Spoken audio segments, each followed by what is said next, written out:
Welcome to Raaonline. Say, I am Dr. Girija, MD Physiology, Assistant Professor. I will be teaching you Physiology subject. Today's class is about liver function test, pancreatic function test and gastric function test. So, this belongs to Physiology competency number 4.8 in NMC curriculum. This will describe about gastric function test, pancreatic function test and liver function test.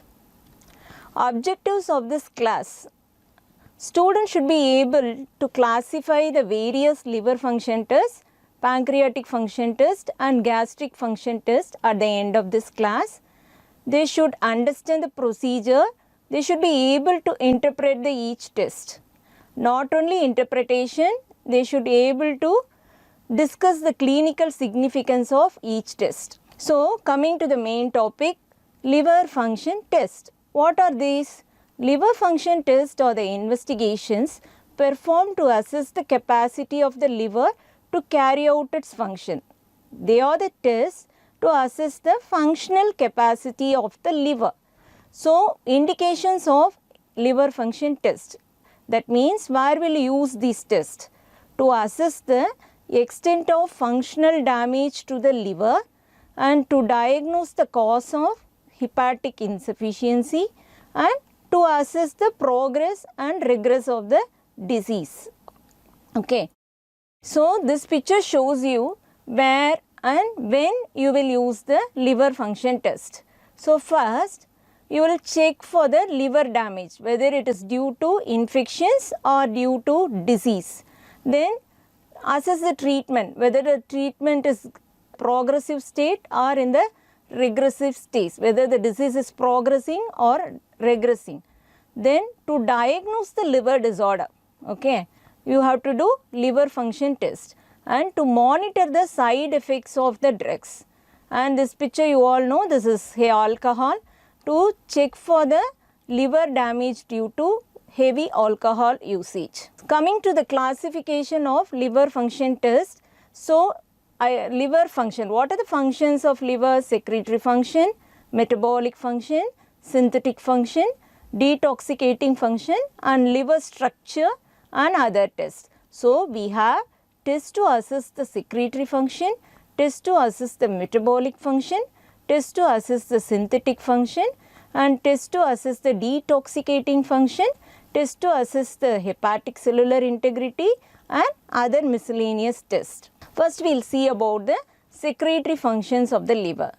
So, you all know liver secretes mainly bile. So, bile has bile salt and bile pigment. So, we will test one by one all those things.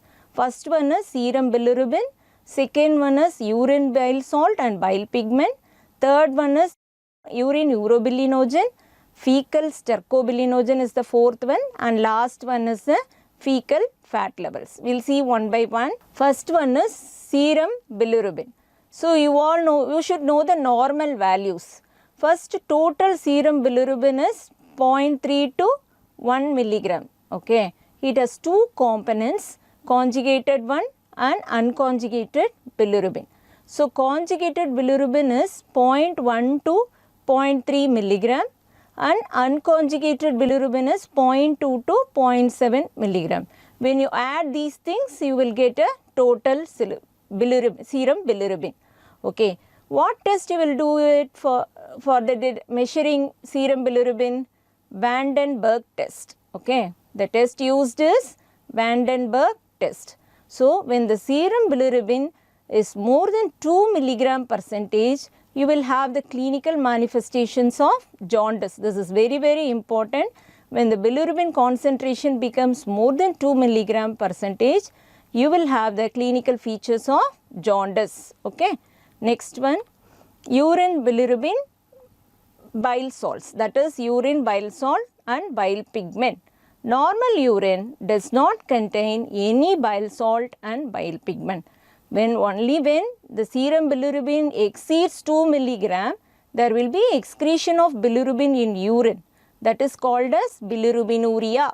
Okay, that is called as bilirubinuria. Then comes urine urobilinogen. In normal persons, no, less than 4 milligram of urobilinogen is excreted in urine. Okay.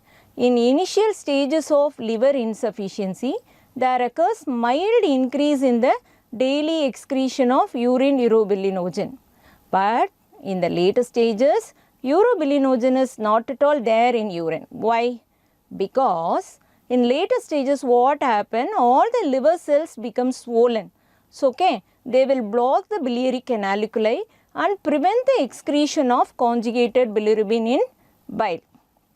What is next? Yes, fecal stercobilinogen. The normal values are 20 to 25 milligram percentage. It is initially increased in liver insufficiency, producing dark brown stools. What happens in the later stages of liver insufficiency? It will produce pale colored stools. Next will be the fecal fat levels. Normally 5 to 6 grams per day of total fat intake is excreted in the stools. But in liver insufficiency, what happens?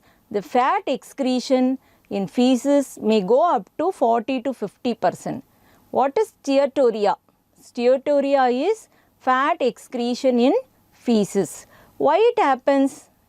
Because there will be deficiency of bile salts. So, there will not be any emulsification of fats and absorption of fats in the intestine.